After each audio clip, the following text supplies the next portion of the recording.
In this video, I find myself drifting with the outgoing current, and I'm just casting out in front of me, not really thinking much about what I'm doing, at least at first.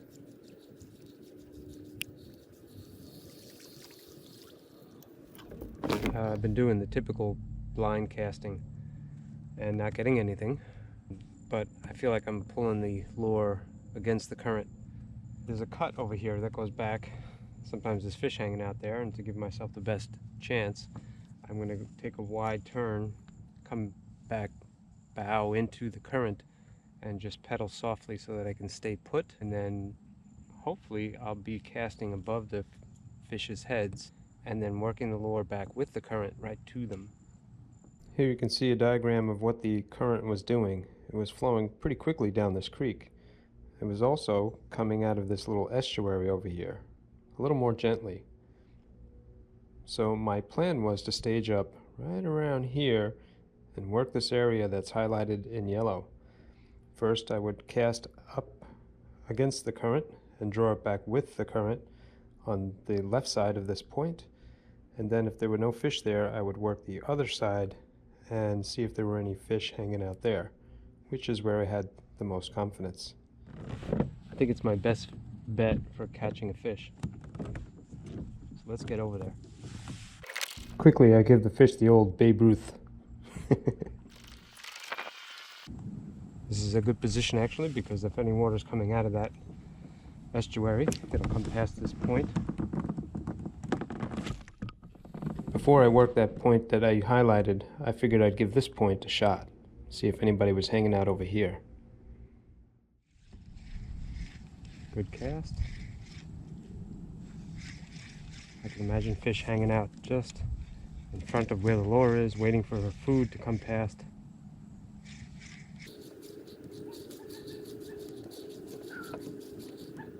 No fish, but no shame. That's a good setup, I think. You can see I'm still drifting out with the tide. Now I'm going to complete my turn, look into the current. I'm going to try to approach this point over here. There could be fish there looking this way for food that's coming the direction I just came, against that tree line. They could be over there looking for food that's coming out of the estuary. And I'll give casts in both directions. Honestly, back here where there was the least amount of current was going to be my highest probability of catching a fish. But I wasn't in position there yet. Let's try that direction first. And that is a terrible cast. I can't picture them being that far out.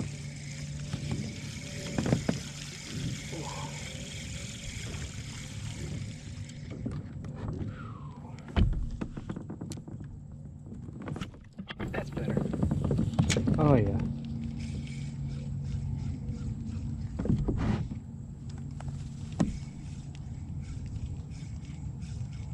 See the lure working with the tree line? The lure was actually hugging the trees at first, before eventually it curved and started coming back towards me. A little far away from the trees at this point.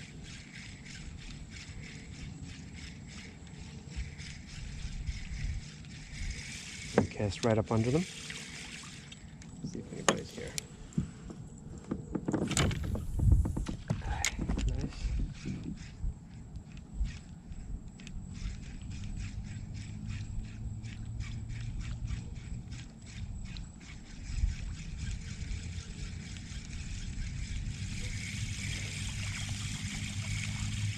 Now I'm going to look for fish that are facing that direction.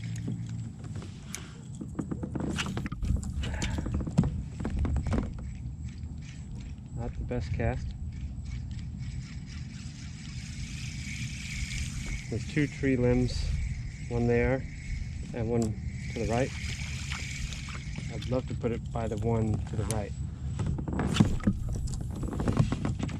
Not bad.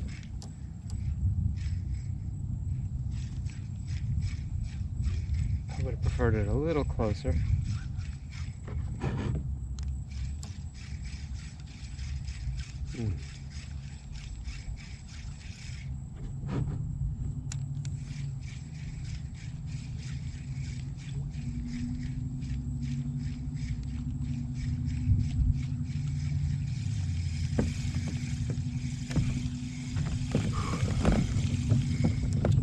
Move up just a little bit more. I see some ripples up there.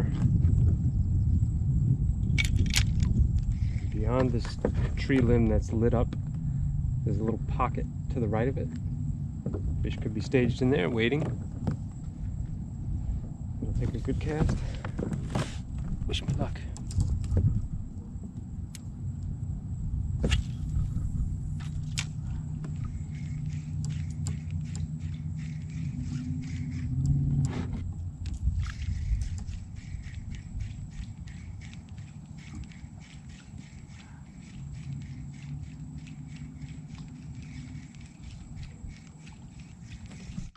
We got about one more cast in us.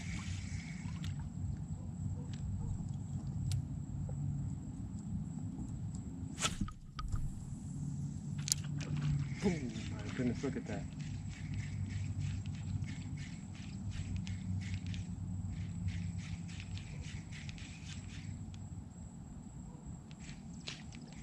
Oh, there he is.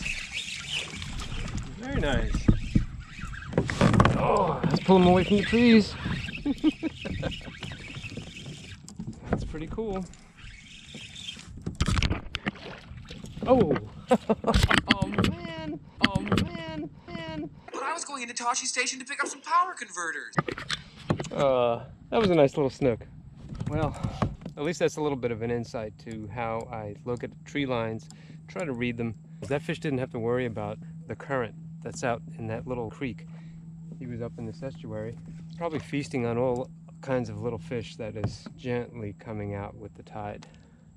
So next time you see a point, try to work it depending on which side the current's going. Try to set yourself up so that your lure is going with the current, and you might have a better chance getting a hookup.